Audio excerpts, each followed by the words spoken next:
네, 국민의힘 권성동 원내대표가 어제 기자간담회를 열었습니다. 주말에도 쉬지 않고 전방위적으로 공격해대는 열정 하나는 참 대단합니다. 그런데 그 내용을 보면 재탕, 삼탕에 불과해서 타격감은 1도 없습니다.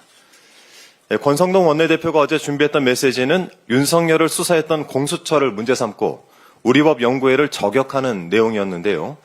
그 기조는 지난 금요일 오후 4시에 윤석열 법률대리인단이 발표한 기자회견의 내용과 크게 다를 것이 없습니다.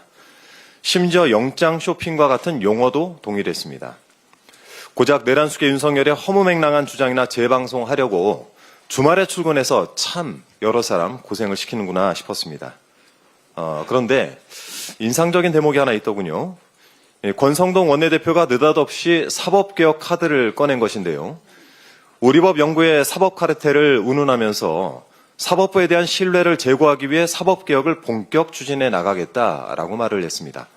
하필 내일 내란숙 윤석열의 탄핵심판 최종 변론을 앞두고 사법개혁을 운운한 것인데 이게 헌법재판소에 대한 협박이 아니고 무엇이겠습니까?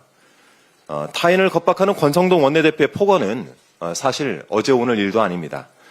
2022년 3월 15일 김호수 당시 검찰총장에게 자진 사퇴를 요구했고 2022년 10월 7일 과방위 국정감사장에서는 김재남 당시 한국원자력 안전재단 이사장에게도 자진 사퇴를 촉구하면서 혀 깨물고 죽지 뭐하러 그런 짓을 하느냐라는 극언을 일삼았습니다. 올해 1월 8일에는 쌍특검법 재표결을 앞두고는 몇몇 국민의힘 의원들에게 찬성할 것이면 탈당하라 라고 종용을 하기도 했습니다. 그랬던 권성동 원내대표가 이번에는 오동훈 공수처장더러 즉각 사퇴하라고 윽박을 지르고 헌법재판소를 비롯한 사법부 전체를 향해서는 칼날을 들이대고 있는 것입니다.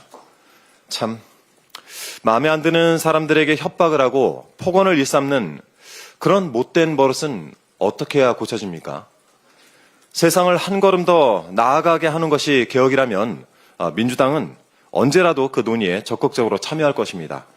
당장 먹고 사는 문제가 중요합니다. 민생을 위한 개혁이 더 시급한 것이죠. 개혁을 좋아하시는 것 같은데 민주당이 권성동 원내대표에게 제안한 상속세 개편 토론 이건 왜 거부하는 겁니까? 민주당 김광현 의원의 토론 제안에 급이 맞는 의원 간 토론에는 언제든지 환영한다라고 말했습니다. 그러면서 이재명 대표의 제안에 대해서는 무례한 공개 질의로 규정을 하면서 직접 답할 가치가 없다라고 말을 했습니다. 정작 이 질문의 핵심, 그러니까 상속세 개편과 관련한 국민의힘 입장은 무엇입니까? 이런 질문에 답 하나 내놓지 못하니 급이나 따지고 예의나 따지면서 도망다니는 거 아니겠습니까?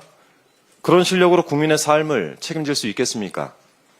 더욱이 이재명 대표의 인생 자체를 운운하면서 원색적인 비하를 서슴지 않던데 얼마나 고결하게 사셨는지 권성동 원내대표에 대해 찾아보니 본인은 남을 비판한 처지는 아닌 것 같습니다.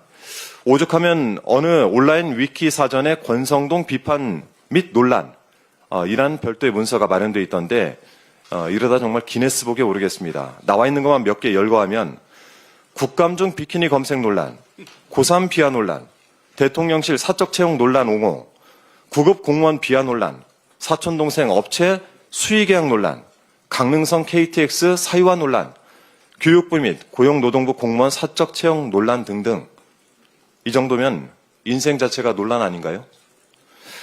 얻을 것도 없는 거친 언사 이제 그만 거두시고 국민을 위한 토론을 시작합시다.